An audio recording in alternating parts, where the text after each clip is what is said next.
Hey guys, it's Adrian from the Pageant Project, and I've got Danielle. Now, as it is, I don't know any of you who've tried to organize group meetings, but the more people you have, the more timetables you're trying to coordinate. Now, Holly, who is going to be our guest today, so I'm just checking my notices at the moment, she had a very sudden meeting with Forbes.com, the business that she's working with. Oh, Holly's actually here now.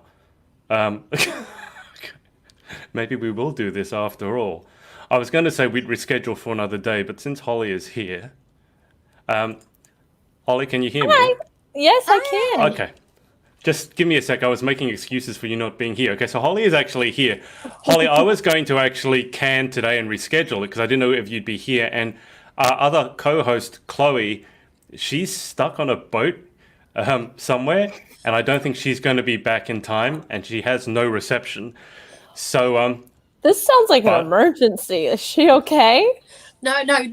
He's it's a holiday. Same boat. Really, she's on a yacht. She's not like. Oh, that doesn't sound like an emergency at all. I'd love to be stuck on a yacht right now if I'm being honest. No emergency. She's busy being an influencer, being a yacht, an influencer, not influenza. Okay. Very big difference there. Very big difference. I can't talk. But since you're here, Danielle, that's Holly. Holly, that's Danielle. Hi, Danielle. Say hi. Nice to meet you. Lovely to meet you. Okay. Now that you're here, I guess we might as well keep going. Three's a party, right? Especially when I'm here. Magic number. I'm just going to be the awkward third wheel then. Is it the third wheel? Yeah, you will. Third wheel. Why is it called the third wheel? This is our podcast now. I am the captain now. Honestly, one of these days I'm going to get someone else to take over hosting duty so I can just sit in the corner and only speak when spoken to. Because I am the one that has to keep this show together, and when everyone else is going off on tangents, which Danielle has the tendency to do. Yeah, and Chloe coming on doesn't make things any better. But anyway, Danielle had a birthday. Well, she had her birthday, not she had someone else's birthday. And she was about to show us she was about to show me. Oh God, this is a junk. Why don't you show us the melts? So the melts I bought them from Chloe's new store for Danielle. So why don't you show us, because I'm nosy. So cute. So this is the Jack Frost, I believe. So last week we were talking about my ring light is really bright, but it's a little snowflake, little baby blue snowflake, and it's got glitter in it. Oh wow. So that's really cute. Really big size as well. I might have to cut this in half to melt it. I'm not sure what a melt is. Is it like a candle or is it edible? Like, what are we looking at? Is this food or smelly good stuff? This is smelly good stuff. So what you do with these Don't eat it. Don't know yet, although it smells really good. Some of these It is made of all natural vegan stuff, so you'd probably be okay. But you'd be okay. I don't recommend eating a candle. I actually have so you know the things you put a tea light in? It's like a wax burner. Yeah, okay, that's what I wasn't sure if it was like that. Mm-hmm. Yeah, so that's what we're working with here. So we've got Jack Frost. We've got a little we've got a little pumpkin. I like that. Oh, Halloween. So cute. Halloween pumpkin. I think he smells like pumpkin spice. Yeah. Ooh. A little PL pumpkin spice latte here. And who makes these? So Chloe's started a new business. Is it Chloe's mum? Ooh. They both. Yeah. They both spend a lot of time making up all these things. Oh, that's awesome. You'll have to give me the info so I can put it on my Instagram and probably buy some. Did they ship internationally? Or am I good question. Not sure. Don't think. Well, the giveaway was only open to UK and Ireland. I'm sure they can figure out international. I'll send you the details. Okay. Are you okay there, Danielle? It smells so good. I'm a big candle person. I spend $100 on candles a month. That's in my budget. I budget for candles. I'm a very big sensory person. Yeah. I have a drawer specifically just for candles. Wow, I love that. It's crazy. I buy the 48-hour candles and I burn through them in 48 hours. It's supposed to last you like the whole month. At least you know it actually lasts 48 hours. 2 hours here, 3 hours there. No, I'm like perpetual candle going all the time. I'm going to burn the house down. Now, I'm not sure what this one is. I'm not sure what this one is. It's like a white rose with some pink glitter in it. I see the rose. But I'm not sure what the scent is. It doesn't say what this one is. Okay. But this one was Fluffy Towels, the one that I was losing my mind over. I love anything that smells like fresh laundry. I have... the other ones are on the side. I'm melting those ones at the moment. I think they're plum. Oh, wow. Really Okay. nice. And then I was the giveaway winner. It wasn't rigged. I was about to say, I Just feel to like be this was clear. rigged. The first thing that came to my head was, of that course it was rigged. rigged. Let's just admit it. We'll be transparent. It was completely rigged. No, No, it wasn't. no, Chloe did. The brand did a giveaway. It was a game, so whoever last posted or last tagged someone, they win. And I was the last one to tag, and I've got. I hear Adrian typing. Are you checking that? Are you a fact checker right now? You're verifying. He's gonna make sure that I'm not like causing fraud. But this is a facial moisturizer. And this is the site. I haven't smelled this yet. I'm gonna Cocoloo.love. Ooh.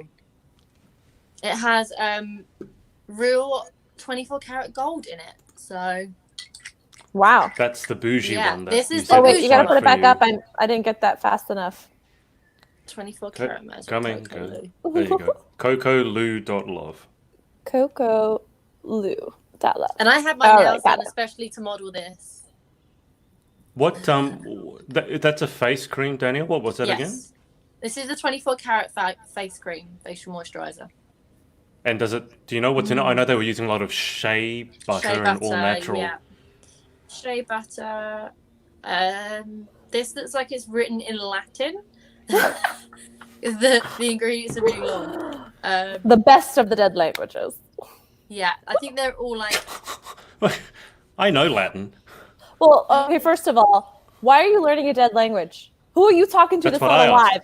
That's the question. Who are you talking to that's not alive? That's my business, okay? If I have a seance, that's my business. That's no one else's. I thought I saw a Ouija board in your living room when I came to visit. It was a compulsory subject in my school. My school was very old-fashioned. So we had to do, I think it was 4 years compulsory Latin. So I can still remember the first thing we learned was how to decline I love. So it's amo, amas, amet, amamos, amatus, amant, which is I love, you love, he, she, it loves, we love, you plural love, they love. That's the first thing you learned? Yeah, that is the I also know how to decline way to open up a language class. Sorry, you conjugate a verb. I know how to conjugate love, and I know how to decline table, which is mensa, mensa, mensa, mensa. Anyway, on to relevant things. People haven't been dead for 2,000 years. Yeah, right? Danielle, sorry. On to living subjects. I don't know if that impressed anyone or that just scared everyone, but either way. A little bit both. No, I'm just kidding. Yeah, I was going to say, that is a bit odd. Well, Danielle, how was your birthday? It was Wednesday? lovely. Thursday. Just chilled, watched Netflix, run some errands, and then went out for a really nice bougie dinner in the evening. But yeah, that's kind of how I like it, really. Just chill. I'm not really a big birthday person. I'm always a person when in the run up to a birthday, I'm always like, it's a great idea to have a party. I want to celebrate. And then when it actually comes to the birthday, I'm like, I don't want to fuss. I just kind of want to like chill out. Why do you think that is? I don't know. I really don't know why. I think I need to talk to someone about that because clearly there's an issue around my birthdays. What were your birthdays like growing up? Just like any other day, really. I think I had like. So you didn't get celebrated too much? Not really. Oh my god, you're my therapist. I feel that's like. I was going to say, okay, just full disclosure before Danielle discloses too much. Holly basically is a therapist. She certainly works with a therapist. So before we go too deep into Danielle's childhood and why she regrets every decision she ever made, let's get Holly to actually introduce herself, and we'll say hi to the people who are watching. So Elizabeth is Elizabeth. Remind me where you are. Are you in UK or Canada? I can't remember. She said evening, everyone. And Anthony, who's over in Greece, has also said good evening, everyone. And also, if you're watching, let me know how your lockdown is going, because I was reading the news today about how the UK basically is now in lockdown, and it's like, oh, that's so bad. I'm feeling really not. You guys good are about that. back in a lockdown over there? Certain places are. A lot of cities are in lockdown. London currently isn't. But there are a lot of like the cities that are kind of have local lockdowns. Yeah. Yeah. Have the cases jumped? Is that why?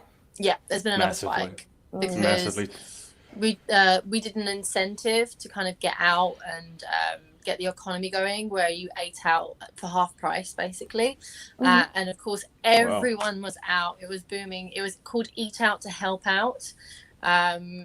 And as amazing as it was that you could see your friends and go for dinner and get like obviously discounted food, there subsequently has been a spike because of it. And young people got the blame for it, which I don't agree with. It's the government created the incentive. So ultimately they're responsible. Yeah, and younger people are going to be statistically more social and want to go out and see their friends. So there was a campaign, I think Boris came out and said something like, "Don't kill Granny." It was quite a big insult. That's a campaign slogan, "Don't kill Granny." Basically, wow. Said, what marketing company did they consult with? Yep, so... None, obviously. Just came up with it himself. It's quite worrying because obviously the students that have all gone to universities, and especially the first year students, they're all worried because obviously it's their first time away from home potentially. They're going to be in lockdown. They can't leave their uni halls. There's worries about, That was in the news today, Danielle, just to interrupt. It was in the news, like Australian news, because someone posted up that because they get food in the halls, that's what they pay for. I think it's like $12,000 Australian for a semester, so it's a lot of money. And they took a picture. The food they got was out of date, so they got sent a loaf of bread that was past its use by date.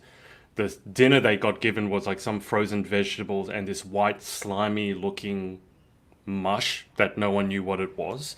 And to top things off, this girl had a nut allergy and they sent her nut bars. Oh my gosh. They're having the same problem with some of the state universities here in Florida, where they're sending them like the food's just not edible really. But then also these people are paying to go and stay in the dormitories, and then they're not going to class. Everything's virtual. So it's like, couldn't I have just stayed at my parents' house and not spent the money on room and board? But the university needs to make money on room and board, don't they? So exactly. Yeah. But they can't reach their hands down into these billion-dollar endowments. They have billion-dollar endowments, and they can't use it as an emergency fund. That's beyond my comprehension. Like, I'm told I need a savings account for emergencies, but universities don't have it.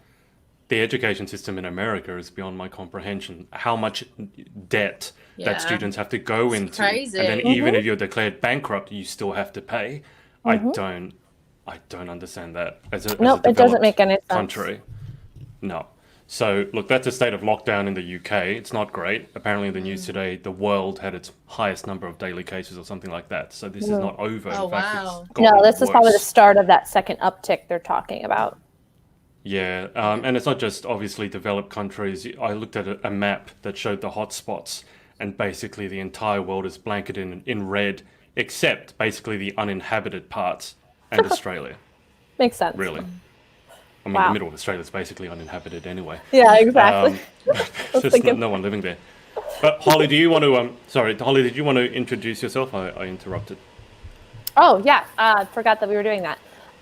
So I'm Holly Nelson. I was a Miss Florida USA delegate, and I was Miss Palm Beach, Miss Downtown Palm Beach. And that was back in 2017. And I met Adrian through that when I did an interview with him back when I was running.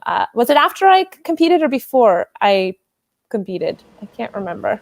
But it was around the time that I competed. And it was it was like my second pageant, but my first pageant was just the pageant director bringing me to a smaller pageant to get me warmed up for the real thing. So I did 2 pageants, right? The other one really didn't count. So I really only did 1 pageant, and that was it. I literally woke up one day and I was like, you know what?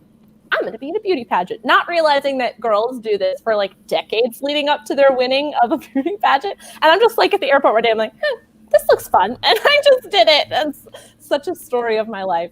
But I'm also the director of marketing and business development for a self-care, self-improvement, mental wellness company. Wow. So we're going to be launching an app we're starting with an app specifically for women, and then we're going to launch an app for anyone based on gender and age, and then we're going to launch a men's focused self-care and self-improvement, kind of get those men to where they need to be emotionally.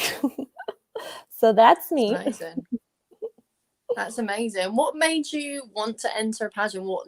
That's kind of, it is quite a random thing to do. Did you watch any pageants prior? So no, it wasn't that I had watched any pageants. I knew about Miss USA. I would watch it every year, just not like as a big fan, but just because it was, one of the biggest pageants. So it was like a thing. Yeah. Like Americans sometimes will just do it, even if they're not like into pageants. But mostly what I realized in retrospect, once I started doing a lot of inner work, was that I was in a place where I wanted major growth, and I was in a stifling relationship, and also a career that was very tumultuous and like on the brink of changing. And so I felt like I needed something that would boost my self-confidence. And I thought that was something that I could gain from it. What I actually ended up gaining from the pageant was not confidence, but the complete and utter like blanket of shame, which actually almost was the jumpstart for the next 2 years, which made me realize just how, we lost him. Bye, Adrian. He's like, see you girls, I'll let you We really did take over the podcast. But what it really ended up doing for me was like, it made me realize just how much shame I had around certain things. And I wasn't ready to have a public facing career, which now because of it, I realized it took me getting on stage in a bikini to realize that it was almost like immersion therapy, right? Like throw you into the cold water and the temperature goes up and you get used to it the more you do it. And that's where that ended up being the first jumpstart for me in my comfortability with shame, and realizing that it's not necessarily an emotion to be scared of. So it started off with me trying to go there for self-confidence. It ended up eventually ending in my self-confidence, but initially it was just like a big shame thing for me. But it was a really amazing learning experience. And all the women who do that are just so disciplined. Yeah, it's crazy what that goal of that crown has come to mean to so many women across the world. Yeah, that means so much to people. Yeah, it's symbolic, really. I think it's something you set yourself a goal and you work hard towards it, and you kind of to get something or anywhere in life, you have to have laser focus on something. So I think pageants are incredible for women to pageant women are the types of women that get it done. Exactly. Like what I learned was that if you want something done, you give it to a pageant girl. I'm serious. Like tell her that it might that it's tied to the crown in some capacity, but you give it to her, and I swear there is no procrastination there. Absolutely. Hey Adrian, welcome back. What happened? You dropped off. It's called Australian internet. Oh yes, I forgot that it's not the best. Almost as bad as Irish internet. Almost. This is the best internet that money can buy, and I even had it actually, to be fair, this is the first time it's dropped out in probably a month. It just has perfect timing as usual. But Holly, sorry, I didn't actually hear what you said for most of that, but I got the gist of it, and I know my whole some story of it anyway. Well, not your whole story. I'm sure there's lots of other stuff, but I'll put this up because this is Holly's company that she works for. It's called The Truth Map. So that's nice and easy to remember. And Holly, you've got an Instagram as well. What's your coaching Instagram? Sit with Holly. Yeah. Let me see if I can bring that up. The desktop version of You know what I wanted to do here is we're in the midst of submitting our app to the App Store, and I've got the App Store screenshots, Adrian, and I thought maybe it'd be cool to like show them here and get your guys' feedback. Yeah, sure. If you're actually able to share your I think you're actually able to share. Are you able to? I've been told I you can. can. That's one of the features. Look at that. Yeah. All right, so let's see. Let me go find the folder real quick. I'll remove my screen share. All right, let me get rid of that. All right, so is it working or? All right, I can. Elizabeth here actually said she's from Cumbria. I keep forgetting that for some reason. It's because there is an Elizabeth Coulthard in Canada. I'm pretty sure she's a Galaxy girl. Okay. Pretty sure. It's not fair. And she's also said pageants have literally given me my confidence back. I love the screen sharing tips here. Screen sharing works best on a good computer. Like, no shit, Sherlock.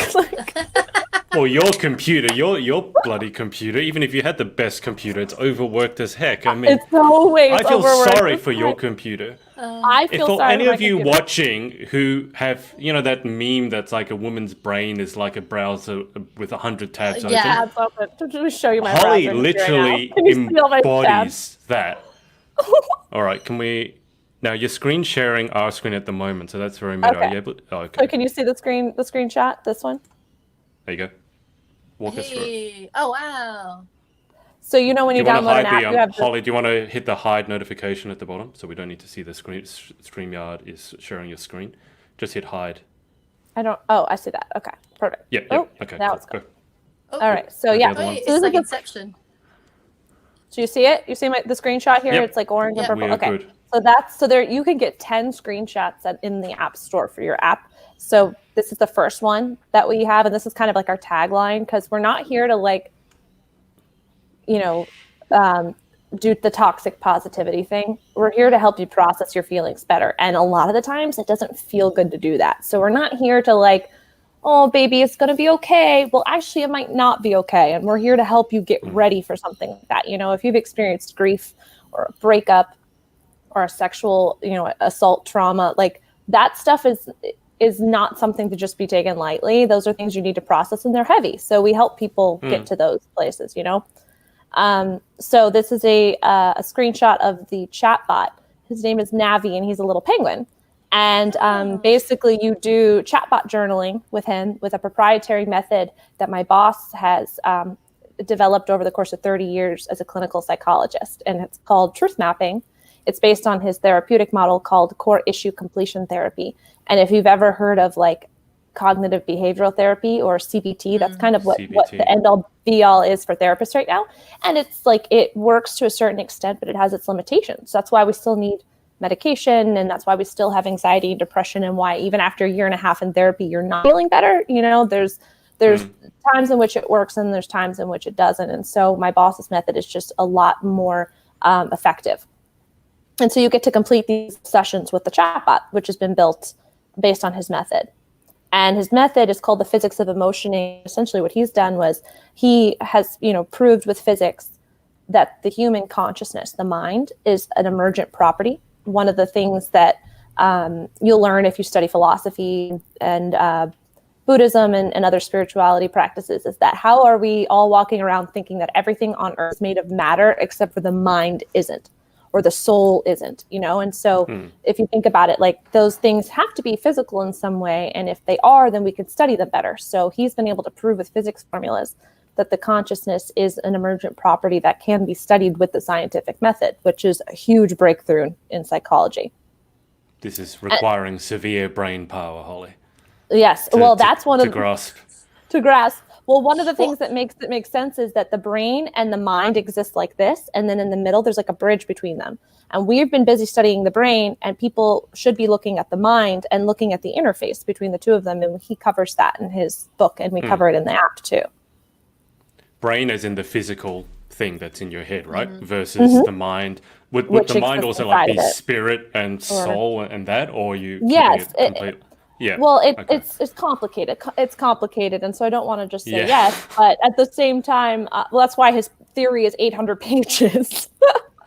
And I've read all of it, and I've translated it into analogies and concepts that people can understand, which is what the app is about, is trying to teach this new way of understanding your head that has never existed before in ways that is understandable by the head itself, Yeah. And then we have these if this is the POE library. It's all these analogies and lessons about the physics POE of is emotion. physics of emotioning. Yep. Mm-hmm. And then this is tangible life stuff. It's okay, cool. Now I know how my mind works, but how do I apply that to my life? And that right here is where the audio courses come in. And so you get to go in, and it's audio courses we've created on tons of experiences that people have had.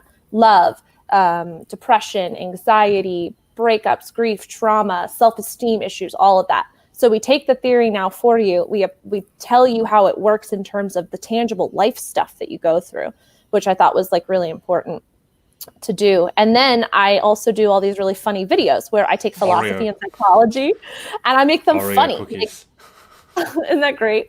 That video specifically is about the inner critic and how it like sometimes can get a hold of you and you find yourself, calling yourself a pig after you eat, a whole sleeve of Oreos. Okay, granted, the serving size is not a whole sleeve, but should you really be talking down to yourself after you do it, or should you just be, objectively saying to yourself, next time, why don't we eat 4 cookies instead of a whole sleeve? There's no reason for you to have that negative self-talk that exists, right? Like, what's the purpose of it? So that video right there is explaining to you the inner critic exists and how to kind of dance with it. And all the other videos basically end up being your mind, but making it fun. So it's all comedy. I'm able to like make concepts like anxiety and grief even approachable and like easy to understand. Amazing. And Navi's a little penguin because penguins are the most loving animals in the animal kingdom. And then you've got almost like a social media component where you'll get to connect with other people, other women specifically on this app that are on the same journey as you of self-understanding and self-improvement. So you get to DM them and you can go through our social media feed to see the Holly, posts. is it specifically women? I mean, this, because I know last time I spoke to you, there were different versions of the app. Yes, this one, hologram. This is called Truth Map Hologram. That's the women's experience. And if you identify as a woman, whether biologically or otherwise, this is the place for you. It's a safe space for women. Yeah. This is just an example here of one of the readable POE lessons. And it's the last screen because I kind of wanted to grab people's attention with the text itself. And I don't know if you guys can read it. It might not be big enough, but this is it's called the physics of emotioning because that's the force that he discovered. Essentially just how Newton discovered gravity. My boss has discovered a force that no one else had yet. So this is just your intro. This is the 800-page theory. That's what the 800-page. Yeah. Okay.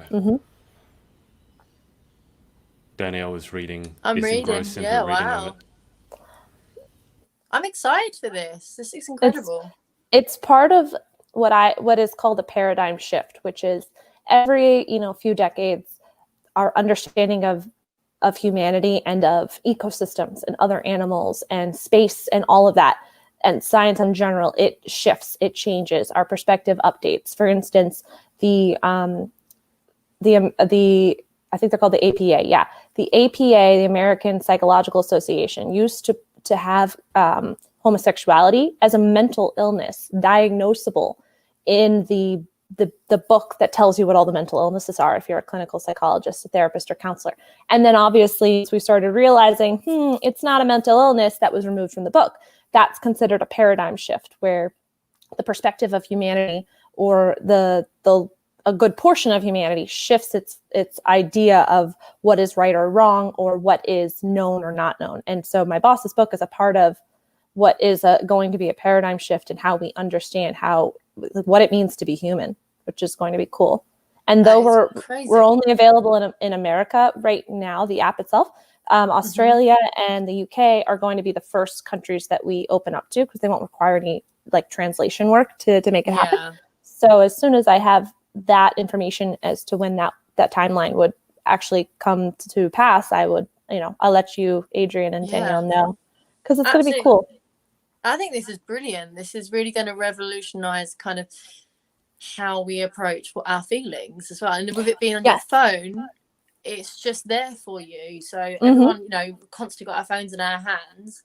And instead of $150 an hour for a therapist, it's $9.99 a month for unlimited amount of sessions with this chatbot and unlimited amount of access to content. And, there's 200 self-care apps on the market, but none of them are using CICC, which is core issue completion coaching, which is the scientific term for truth mapping. And so that's our proprietary method, and it sets us apart from everybody else because it just works. To a USP. Amazing. So I'm really Well, excited about it. That's something that I would definitely consider having. I mean, I've had multiple different kind of like self-help apps. As Adrian knows, I have a sleep app that tracks my sleep, which Me too. because I've had trouble with that. So that's a great way for me to kind of track that. I don't necessarily have an app to, you know, process my feelings and look more into that. That's the part of it that sort of grabbed my attention when because Holly's taken me through, I don't know if you call a session, but with Navi, the little penguin guy. He did a little mock one with me, yeah.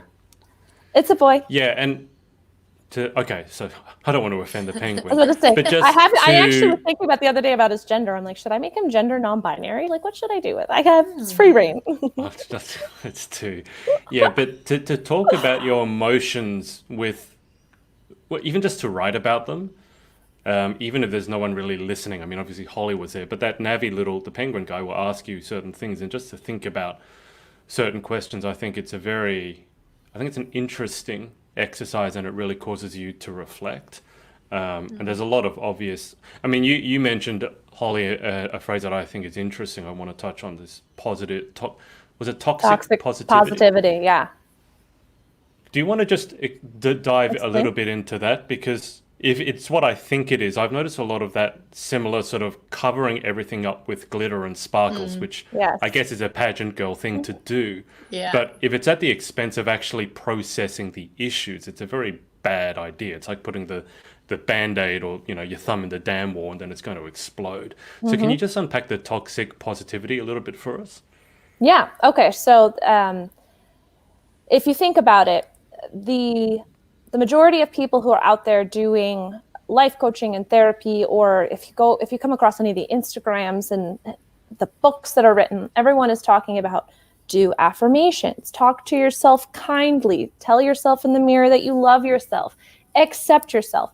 And what I want to focus on here is the talking to yourself aspect of things, where if you are telling yourself negative things like, I need to lose weight, or if the minute a guy ghosts you or breaks up with you, the first thing that comes to mind is, you know what, I think it's because I'm a little heavy. He said something about my weight once, or whatever it is where your mind first goes to about yourself, that negative self-talk. Okay, so now you've got someone in your ear telling you, look for the positive things in life. Start telling yourself that you love yourself. Start telling yourself that you accept yourself. And then your mind doesn't naturally do that. So you find yourself in the mirror once again a few weeks after you've started a class or whatever, let's say on being better and nicer and more accepting of yourself. And you find that your mind is doing what it's doing, it's saying what it's saying. So now on top of feeling the shame about your body and the talking to yourself about that, you've been told that if you can just do these affirmations, you'll feel better, right? And now you can't reach that. So now you're feeling shame about the fact that you can't even talk to yourself positively. So you've got someone in your ear saying, be positive. You find yourself not going there naturally, struggling with it. And so you start beating yourself up about the fact that you can't be positive. In reality, we have no control over the thoughts that arise. We really only have control in how we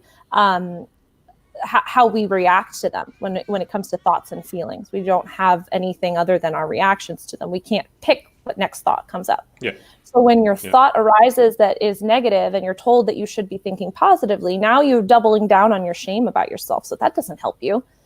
Instead of processing your emotions and, you know what, having someone get in your ear and be like, you know what, life does suck. Life sucks a lot. Life is not all rainbows and butterflies. And that's okay. Your job is not to be positive. Your job is to get through this life at your optimal self. Your optimal self doesn't equal somebody else's optimal self. What you do with your life and your successes never should be compared to somebody else's. And so if somebody else has been like, you know what, those affirmations worked for me, it kind of makes you internalize. You feel like there's something even more wrong about you. And that's what toxic positivity is that we're all being so positive, telling other people to be that way, that it's making them double down on the stuff we're trying to tell them to be positive about in the first place. But I think, I mean, Instagram is a perfect example of this, because a lot of people will post up. I mean, there's a lot of cliche positive, and it's almost like a meme now, you know, throw positivity around like confetti. And being Instagram, like, you got to think that probably the majority of people who are doing that are not even feeling it themselves, because it's Instagram first off. But I think it's very interesting what you said, because when I see stuff like that, like for me, affirmations, I've always been told they work and you should do them. and I do them and they just don't seem to work for me. And then, as you said, I feel bad after that because everyone else is saying how amazing it was for them. Whereas for me, it just didn't work. And then I feel, I don't know if it's shame, but I feel like I failed in a way, which I guess emotionally It's shame. is Shame holds similar. us accountable to ourselves. Right? So and guilt holds us accountable to others. Shame and guilt are the only two emotions that aren't biologically programmed into the human consciousness. They are taught to us by the fact that we have a language. So when you feel like you've let yourself down or you haven't met a goal that other people have met, it's a shame thing. When you let another human down that you know you shouldn't have, that's a guilt thing. So think about feelings. So if you have a flow chart, you have emotions and then you have feelings underneath them. And there's 9 basic emotions. And from those emotions, they mix and match like molecules of water, like H2O. And they come together to form different feeling states, like disappointment and embarrassment and all those things can be a mix of different things. Like I could be disappointed in myself. And that's a mix of shame and anger and sadness coming together to make disappointment. Which is one of the things we break down in the app. Yeah, got it. So if we break it down, and let's obviously the app is soon to be released, and I know that you said a book is in the works as well. But if we just to take that example, I got my print copy. I'm so excited about it. Like this is the first volume, and it's 400 pages. Wow. So what I realized is the manuscript is 800 pages, right? But when we formatted it for this 6x9 book, each volume turns out to be 400. So it was really a 1,200 page book. Wow. I know. It's crazy. But this is the book. It's really cool. I'm super excited about it. Amazing. In psychology, the black box is a term used to define the human consciousness, the mind part, the aspect of not being. I could sit here and be talking to myself in my head, and you don't hear what I'm saying, or I could tell you something, and in my head I could be thinking another. So there's no way to verify. You can't read my mind, so it's called the black box. And he's been able to kind of show that it's actually more studyable than we say it is. Okay, because I was going to ask about the graphic, so that makes sense. But if we bring it back to again because I think there's a lot of issues with pageantry in terms of the emotions that people will feel. So if they want to win, they don't win. Disappointment, shame, jealousy. I mean, as much as it's not a pageant issue. I mean, it's a human issue. Everyone feels those at times. But specifically, let's take the example, if you can, of toxic positivity, and what should we replace it with? So if I'm understanding correctly, if you're disappointed, let's say you don't win a pageant, rather than just saying positive things when you don't really feel it, what's the better alternative than toxic positivity? Realism. Being real with yourself, and if that incorporates you having to be even real with your followers, do it. If you're going to, so let's say you've lost a pageant, and you're going to post and say, but I was just so blessed to have met all these women that like did this for me and that and the other, and I've made so many connections, and that's so incredible. Why did you have to sugarcoat it? Yes, you made friends there. You would have made friends there even if you had won. You made friends there even though you lost. So you don't necessarily have to pull out all the good things about it. If you made a post and you said, I worked my hardest for this. I put in 2 gym sessions a day for 4 months, and I worked with 3 coaches. I shelled out all this money, and this is my 4th go around. And you know what? I'm angry. I'm pissed that I didn't get it because I know that I deserve it. But this is a pageant, and there are odds to it. It's not necessarily just, 1 in 10. It's like my pageant was 1 in 150, right? So you can, one of the things I would say in terms of women in toxic positivity is we need to allow ourselves to be angry, and we need to honor our anger. And we're afraid to publicly be angry. There's a difference between anger and aggression. If I were to post an Instagram now after, potentially losing a beauty pageant, I would probably let myself say that I was angry. I'd say, even though I met some great friends here, that really wasn't comparable. That wasn't enough for what I had to do to be here. That didn't serve why I was here. And I love the connections I made, but I'm upset, I'm angry, I'm sad that I didn't get it, So really what it comes down to is what you're willing to share with your followers if you're going to be public about it. You don't have to do that.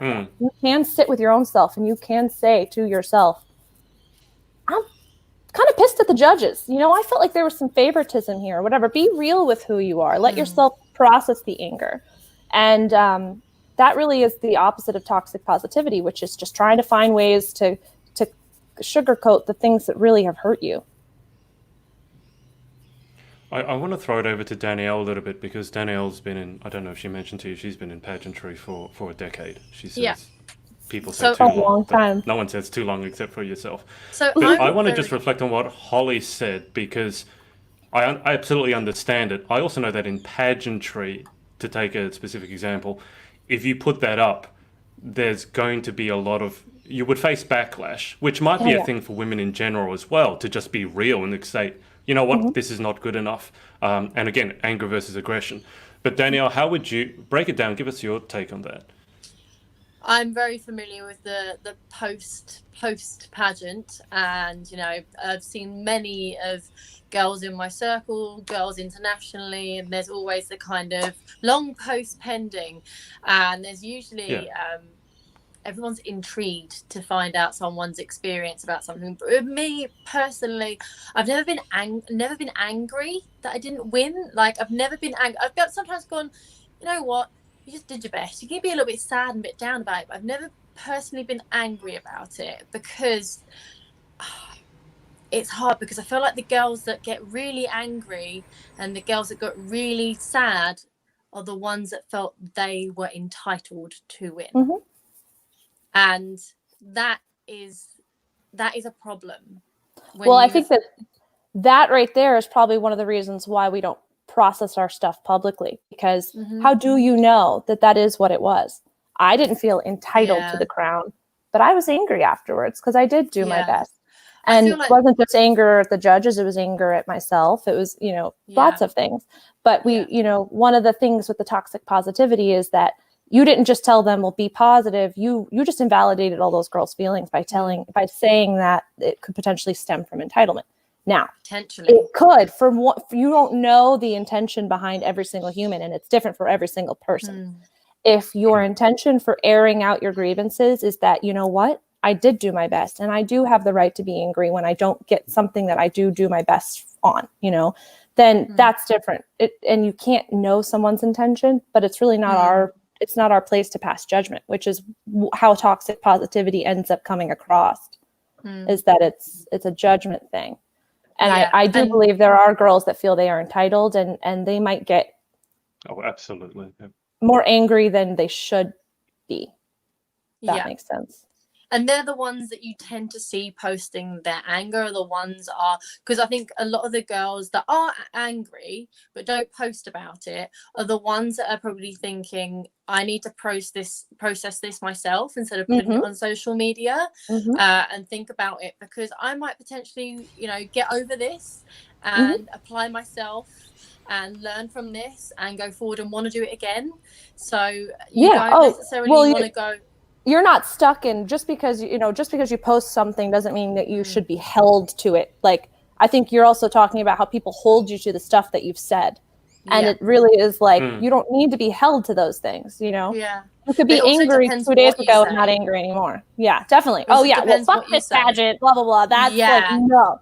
And I'm not saying your default is to go straight to posting about it publicly. What I'm saying is, if we were all more open about things like anger and the emotions we wanted to process, rather than trying to sugarcoat it all, we might be better off versus internalizing. I've definitely walked away from a pageant and gone, I have no idea what the judges were looking for this year, because they didn't make it clear. There was no criteria that, like, because usually most pageants, they say, look, this is the criteria, this is how it is scored, you're scored out of 25 in each round, these are the rounds, you are going to get marked on your elegance, so you're thinking, tangible. So you, whereas I've been in pageants where you go, what, I don't know who the judges are, they don't know what they're looking for, they've never judged a pageant before, they're probably just a celebrity. Would you say that you were frustrated? Yeah, definitely a frustration, because frustration is a subset of anger. Yeah, But so I you was validating that is where your healing comes from. You know, like Yeah. you're valid. They should have given you an outline. You don't walk into an Yeah. exam in college without a, you know, a syllabus or you know, a study guide. But sometimes I do feel like if I went onto social media and said that I was frustrated and angry, I then do feel like I'm then insulting a business that's probably trying to do their best at the time, but wasn't maybe thinking. Sometimes I like in this moment I didn't want to go like and say, look, I'm frustrated because I didn't, you know what the criteria was, but then also I know that I could have improved personally as well, but then also this element was frustrating, but I'm not going to go out and, you know, slander. Oh yeah, no, you don't want. I'm not company. advocating that. No, yeah, it's a bit like, it's a touchy one, so I think it's sometimes best to just write a positive, not necessarily a review, but try and take the positives that come from it and deal with the negative stuff of it kind of behind closed doors. And in private, and then well, that depends on your goals, right? Yeah, like if you want to compete again, you don't want to ruffle feathers. There's obviously different reasons for it. And then I get that for sure. I would always say, like, look, if you want information on a certain pageant, I'll give you my experience on how it went. Obviously what I say is not going to be gospel, it's just my experience. It's not gospel, it's not textbook. Everyone's going to have different experiences in it. But it's always a difficult one with the social media and our post pageant, and because as someone that has lost a lot, you have different feelings after different pagements, and sometimes you think, sometimes it's not necessary to write down your thank yous and your review on it. Sometimes it's not necessary. Sometimes you walk way away from that pageant and go, okay, learn from that. Let's move on. One of the ways to validate yourself would be to not post that whole recap post, right? Yeah. To not give a glowing review of the pageant. You don't have to say this is, it was a great experience, because you don't want to invalidate yourself. Yes, some of the experiences within it might have been good for you, but overall as an experience, you walked away from it disappointed. Yeah. And at the end of the day, disappointment has anger inside of it, and just giving yourself that time, like, you don't owe. One of the things I think women have a problem with is we think we owe our explanations to our followers when it comes to social media. We don't owe them anything. No, yeah, and that's all we owe them is to not hurt them. You know what I mean? Like, that's the only thing. I've done a pageant before, and I've gone, I am so exhausted after this pageant. The last thing I want to do is write an essay. Yeah. Afterwards, and people go, "Oh, are you gonna write a post pageant post?" And I've gone, you know what? I'm just exhausted. Like, I had a brilliant time, and I was even like this after winning my title. So something that's so like happy, joyous, amazing. But so I just sat down. I was just like, I just want to have a cup of tea and just like enjoy, soak up the moment, and because we have like Galaxy's a big long weekend, and I just wanted to talk to everyone. This is the one time I get to see these people. I get to see these people a couple of times a year, maybe. I just want to talk to them. I don't want to be on my phone writing up a long post and saying, sometimes I'm like, it'd just be great if maybe we didn't do a post afterwards and get rid of that culture for a little bit. Yeah, that might be something to advocate for. And Adrian, real quick, I think you might find this interesting. My boss has a paper he wrote on social media that it is more of our individual way of lying to ourselves than it is presenting ourselves to the world for the world's acceptance. So it's like, I sit there to write the post. We lost him. I sit there to write the post to convince myself that I am okay, when in reality I'm not okay, right? But you not wanting to and you honoring that was a way to get away from the toxic positivity, where it's just a perpetual just trying to talk ourselves in and out of our feelings, and we can't do that. We have no power over our feelings in that regard. Yeah. Social media and pageantry is definitely a minefield. I feel like pageant girls would definitely benefit from this app for sure. Sorry, we lost you. Sorry, my internet's absolutely it's not you guys. It's frustrating because I'm hearing bits and pieces everywhere, so I apologize. I don't know what the quality of this stream is. We'll have to, if it hasn't come out, we'll do it again because this is a really important conversation. I think in pageantry, and you've covered for me what is essentially a really big problem in pageantry, and basically is the reason I stay in pageantry, is this idea that pageant girls need to be a certain way, and that certain way, to stereotype it, you're supposed to be perfect. So if you're disappointed, you don't say anything. If you have nothing nice to say, you say nothing. And there's this expectation to look pretty, to always be graceful, always be elegant, always be happy. And that is not healthy, because I get the other side of it, which is where people have had not just disappointing experiences or they're angry, they have been, to put it out there, sexually abused or physically abused. They've had money stolen. They've had directors. It's not only who haven't done, maybe the directors were just trying their best. The directors have decided to do things illegally or criminally or against contract, or just basically You're wrong. They've done the wrong thing. And then those girls, they don't feel safe, not to attack someone, but even just to say, hey, this happened to me, because they're afraid they're going to be attacked. And I've had experience with this. Danielle knows this very well. You say your opinion, which everyone says is a good thing, viciously for it. And you get called all sorts of names. So there's this, You're frozen. There we go. He's back. You don't what? We lost you. I don't. This internet is horrible. Did you? We lost you at I don't. You were good up until I don't.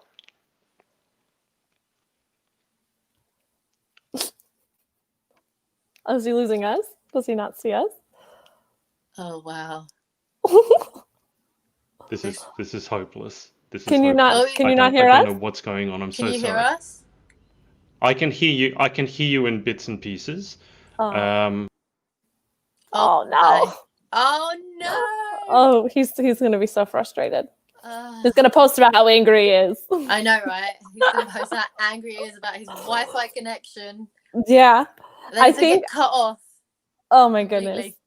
I think ultimately the entire idea of being perfect is something we made up as humans because we want to believe that it's achievable by us, because at some point in my life I should feel like I'm perfect. I should feel like everything's perfect, right? Like, what's life if I can't get those perfect moments? Actually, that's wrong. So baby, I don't know what you're on about. I am perfect. So.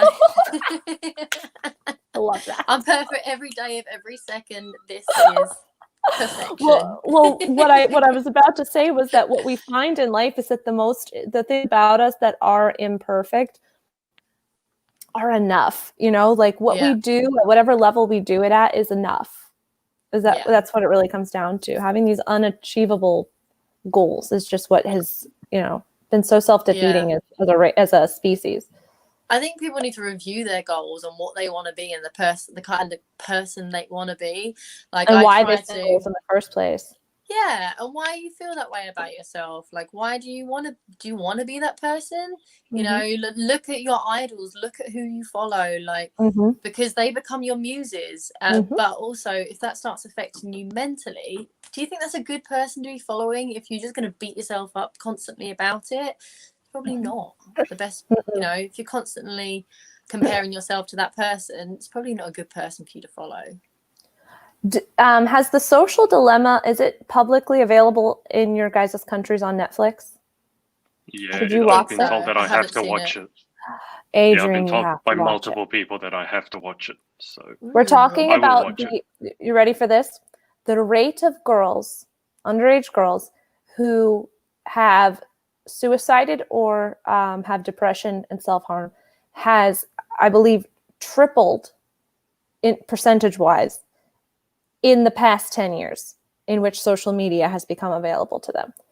We're talking triple-digit percentage increases of young girls killing themselves or having depression or self-harm. I mean, can you imagine going from like a 50% of women at the age of 14, this is an arbitrary fact, it's not real. Like, you're going from 50% of women at the age of 13 are committing suicide to 300% of women at the age of 13 are committing suicide. An increase like that. That's That's insane nuts. because of social media. Yeah, and I would believe that absolutely. And I think we need social media is not going to go anywhere. I mean that's a fact of it. It's too important in today's society. Our society, in large extent, and total businesses are built around it. So people saying that we should get rid of it or control it, that's very, very difficult, if not impossible. It's not easy. So how we deal with it and how we adapt to it, that's really a big question. I don't have any simple answers to it, but I think I've certainly taken a digital detox. In fact, when I took my digital detox, I gave Holly all my passwords because people say they're going off a digital detox and they delete their Instagram app, and then 24 hours later they reload it and start looking at it again. I said I'm going to do it properly, so I gave Holly all my passwords, and I wasn't able to log into anything. And I got because I changed them all. I was going to go for like 48 hours. Yeah, and I was like, Holly, please remember what they were. And I think I didn't jump back on for like 5. It was close to a week because I enjoyed it so much. Yeah, which sounds horrible given what I do, because I do love connecting with people. But that sense of peace and quiet and waking up and being able to look at a sunrise versus did I get any likes on Instagram? Because back then versus looking at a sunrise and someone's picture on Instagram. Yeah. But I mean, someone else said this as well. Someone in America actually said she felt pageantry had really become too much of the influencer thing. Like you need to post all the time. It's about working with brands, etc., etc. And she felt like that wasn't who she was. She doesn't really like being on social media. But again, sorry, I dropped out when you guys were talking about it. But I do think the ability to be real in pageantry is missing because people will label you as difficult or, she's too troublesome to work with. Yeah, you could lose the potential to run again. You're losing out on the potential for the crown if you upset and ruffle feathers. Yeah, but to also there's this term that's being thrown around a lot with bullying. And when someone just has a difference of opinion and then you choose to call them a bully, that also is very troubling for me, because we can't say everyone's entitled to their opinion, but then when they voice an opinion that's different to your own, you shout them down by hurling abuse at them. And that's something that I've copped a lot in 2020. And it really aggravates me, because if you're going to say everyone's entitled to their opinion, but only if their opinion's the same as yours, then that's highly hypocritical, because the whole point of having differences of opinion is that we can disagree, we can have a constructive debate, which I keep saying so many times. But I don't know, and I don't know, Danielle or Holly, if you have opinions about this. I think in 2020, and I heard someone else say this, they have found that 2020 has just become toxic beyond belief. And not just pageantry. So I'm not having to go pageantry with this, but just in general. There is so much toxicity going around. You can see it in America, clearly, obviously, with what's been going on with Black Lives Matter and Donald Trump, and everyone having an opinion. And if you're either this way, then people hurling abuse at each other and literally killing each other. And I mean, do you guys have any opinions as to where that has come from? I mean, it's just 2020. That's the worst part of it for me, has been the level of toxicity, in my experience, has gone through the roof. I like people just bored and they're just not themselves. Everyone's lives have changed. Everyone's routines have been turned upside down. People don't know who they are anymore. Relationships breaking down, politics, judgment flying everywhere on social media. Everyone's been dissected. Everyone is being very sensitive, what I have found, and that is fine. That is totally fine. But it's acknowledging that you are being sensitive in that moment. And for me, it has been quite toxic, just because I feel like everyone's kind of bored and their lives have been turned upside down. I don't know. That's kind of my 2 cents on it. The idea I think that you're referring to is this concept that my boss talks about a lot, which is called dumping, where when someone acts out and hurts me, rather than processing it, letting it go, or standing up for myself over here, I take that and I dump on somebody else over here. And it really comes down to when someone contempts me, and contempt is not the same as hate, where I hate you, I want you like gone. Contempt can be on a spectrum from I'm indifferent, I don't give a crap about you, to I hate you and I want you to remove you from the planet. So when someone contempts you, acts out towards you, instead of sitting there and processing it or standing up for yourself, doing the thing in the moment to defend yourself, you internalize it and then you'll dump it, right? Men tend to dump on other people. Women tend to dump on themselves.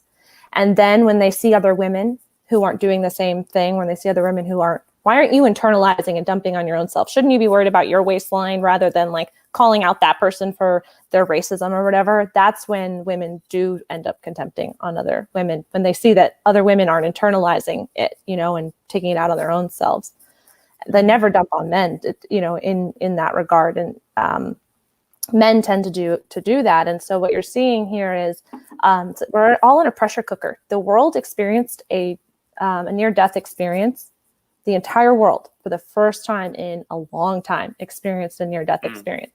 It was the first near-death experience globally that existed in the time of social media, where now I'm not just privy to the experiences of the 1,000 people in my hometown, and of them, I only have a connection to 30. I now have a collective glance at the world's experience. And so I'm in a pressure cooker and I have an unlimited amount of people to dump on now. I'm going to take advantage of that because human nature, by default, if we are not given the tools and we're not willing to do the work, then our defenses come into play automatically.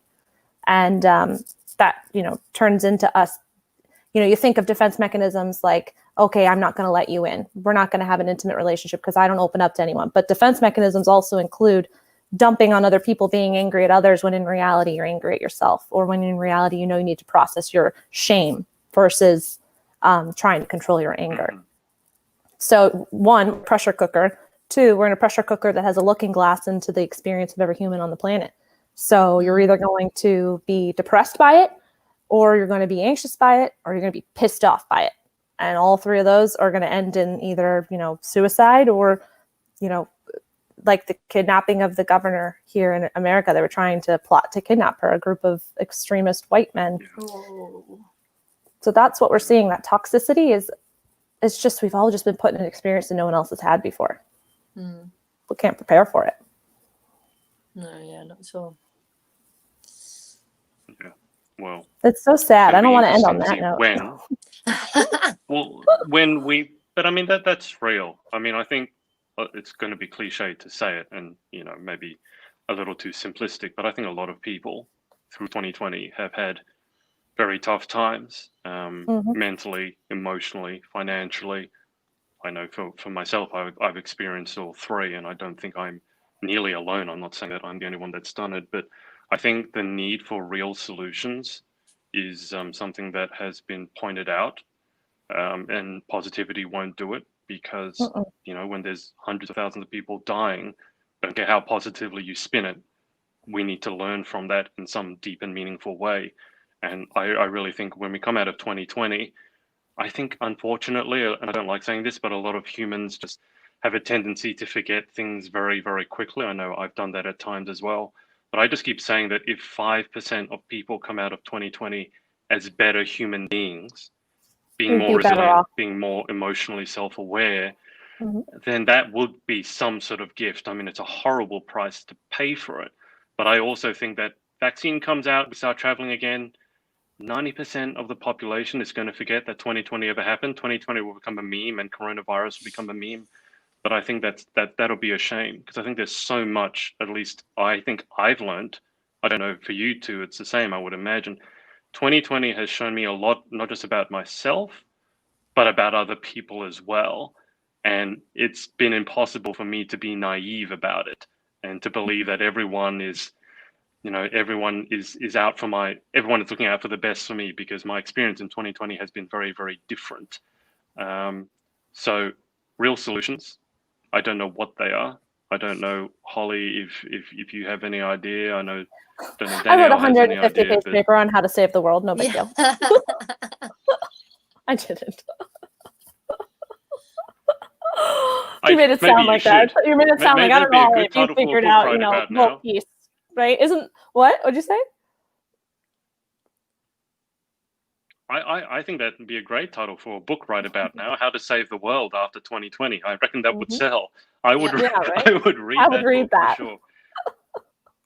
Well, I think what I want to explain here is a really important concept. Why would you not post after a pageant?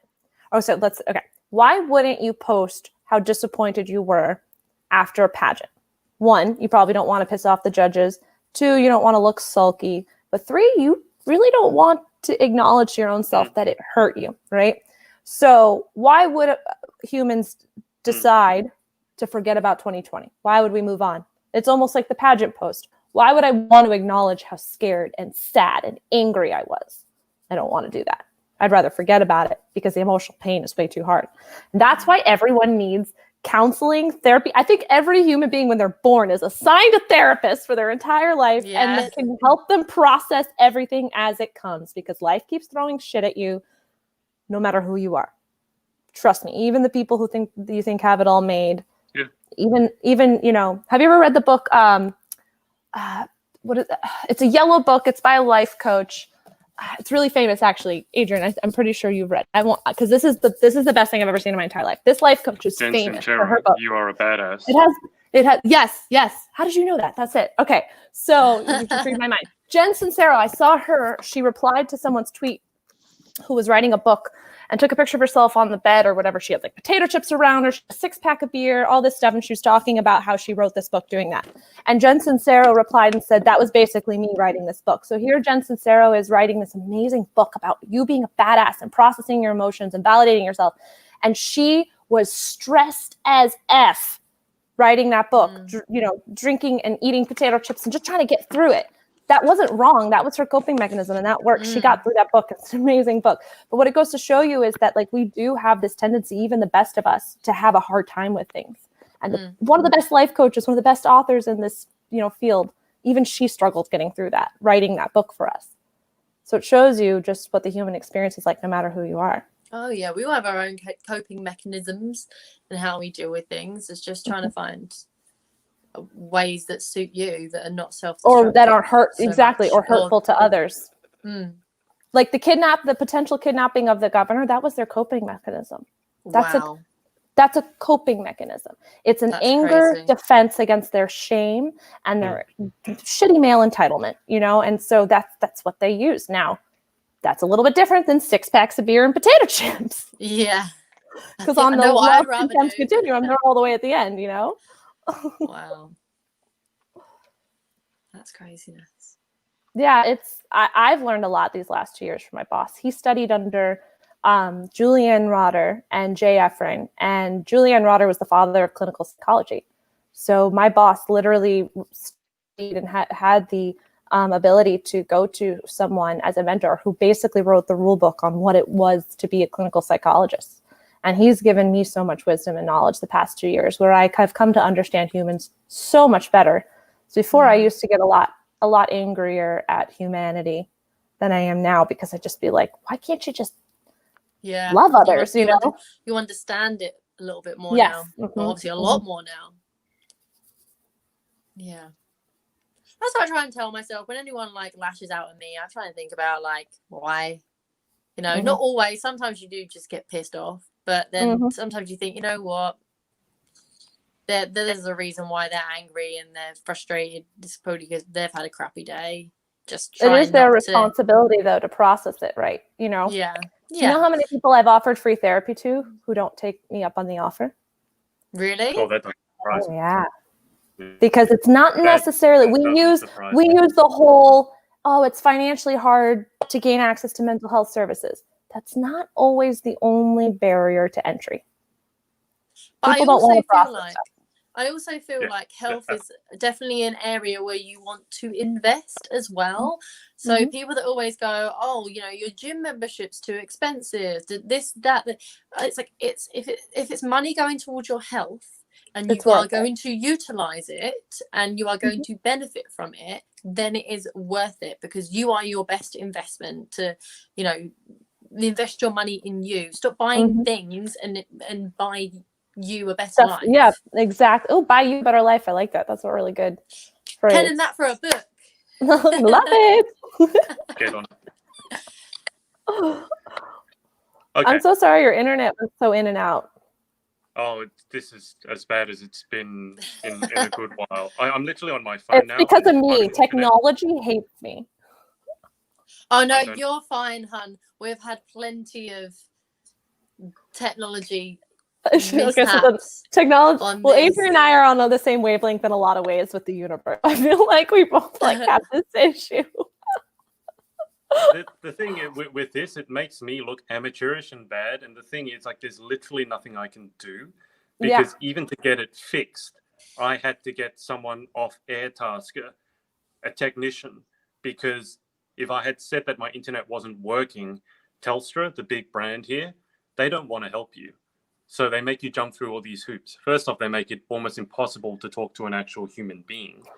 And secondly, for this problem that I have, they will make you go through 2 modems, and each modem you have to use for a week. And then you have to show them the connection logs, and they have to determine that there was a period of time that the internet was down. And if it's not above like a certain period of time, they won't help you. They're triaging because they can only help so many people. That's how crappy the internet is there. They even send out technicians, and the technicians don't show up, and they say that they did. So I was like, I know this is not going to go well, and this will make me very angry. So I got technicians, and they literally said, oh, we know where the problem is. It's not even in your house. It's the cabling outside that someone didn't do. Oh. So I was like, you know what? That's not, I don't enjoy. Anyway, talking about emotions, that I knew that whole situation was going to make me very angry. So from past experience, so I decided I would approach it in a more intelligent way. But we've been on for a while now, so I just want to finish up with letting you guys have a chance to just tell us what you got coming up in the next week, if anything. I mean, we're all in various states. I'm heading into summer. Danielle's heading into winter. Holly's in Florida, where there is no season. There's no season. There's no season at all. There's hurricanes every now and then. But Holly, why don't we start with you? What have you got coming up in the near future? Oh, so much. Okay, so the app, which again, I'm so sorry, will only be available in the States to start. There's no way around that. Then the book will be publicly available. And remind me, I'll get you both a copy. It's a hard read, but it might be worth, just going through and seeing. Like I know you both sound so intelligent when I talk to you, and I know Adrian a lot longer, so I know it. So I don't like to tell people that it's a hard read, but it is. But I think it would behoove both of you to read it. So I'll get you a copy. That'll be publicly available probably Christmas time or New Year's, because we have editors reviewing it first. And one of our draws to them was, you'll be the first people in the world to read this book. That was kind of our PR strategy, which is really smart. My PR agency is incredible. And what else do I have coming on? Then the subsequent brand experiences and hopefully some international launches. That's what I've got coming down the pike. And then my birthday, which is not a business thing, but whatever. Super important. You're Libra. No. My birthday is not till Christmas. It's coming down the pike. I'm doing a 3-month eval for you guys. All right, Danielle, what about you? What you got going on? I've never actually used this on a phone before, so I'm trying to. Elizabeth here has said when the book comes out, I'd be interested to read it as well. So, if you, Holly, when it does come out, let me know. Make sure to repost or share the story. Danielle, what about yourself? What have I got coming up? I need to eat all of my birthday chocolate and cake. Not great when you want to start making healthier life choices, but it is what it is. I'm gonna eat all that up. I'm gonna enjoy it. I approve. It has to, right? It happens twice a year, and no, not because I'm a queen. I'm counting Christmas as well. But other than that, I probably need to be working a little bit more. I started up 2 businesses during coronavirus, during the pandemic. So today I've just been kind of putting some groundwork in, just joining certain communities and researching, and I've become a photographer, learnt the art of photography during lockdown, and I'm also starting up my styling business as well, so I need to do quite a bit of content around that this coming week. And what else? She's been busy. Yeah, well, thing is, that's where I have problems. I'm self-critical that I'm not busy enough. I'm always, thinking that I'm procrastinating. But I'm going to try and be as productive as possible as I can this week. And I'm sure Adrian will check in with me on Wednesday and be like, "What are you doing?" And I'll be like, "Scrolling, Eating chocolate, eating rubbish, doing nothing, about to go for a nap." But no, yeah. I don't really plan too much these days, and maybe I should plan a little bit more. I don't have any events coming up. I was supposed to have judged a pageant this week, but it was cancelled due to the pandemic, and I don't really have any events on. So no, you sound really busy. Yeah. I'm writing a piece on because I had dyslexia. I'm writing a piece on my, experience with that, which I've been writing since Monday last week when we were talking about dyslexia and dyspraxia. So Wow. I need to get that out at some point. Oh, I'd love to read that. Oh, I'll tag you in the post. Sounds good. Okay. So I need to find Danielle on Instagram. I'm on my phone. I'll find you. I'll give you all the follows and the likes and everything after this. Perfect. Yay. Awesome. Yeah. I want to, as much as I'd like to stay longer on the internet, it's just driving me mental. So let's leave it a little bit there. On my phone and the AirPods kept dropping in and out. I'm like, I'm beyond my wits end. I'm over He sounds like a robot. 8:17 a.m. and I'm like, yeah, okay. So let's leave it. A lot of deep and meaningful stuff, which is great. And hopefully we can do this again and come up with some sort of solutions, because I think it's very needed. But let's leave it there. I will thank everyone for watching. Holly, for your time. Thank you. No, thank you so much. So excited to be on here. So nice to meet you, Danielle. You're incredible. I know. I've loved meeting you. I find you fascinating, and what you're doing is incredible. So, yeah, I'm looking forward to following your journey and seeing what comes of the app and the book. And yeah, there's lots of excitement around you. So much. Thank you. All right, let's get off before Adrian has an anxiety attack. He's going to hurl his phone across the wall. Thanks, everyone, for watching. Acknowledge your anger, Adrian. Acknowledge I can't do this anymore. Bye, guys. I can't even hear you. I'm going to end this, and I'm just going to forget this ever happened. Okay? So, thanks, everyone, for watching.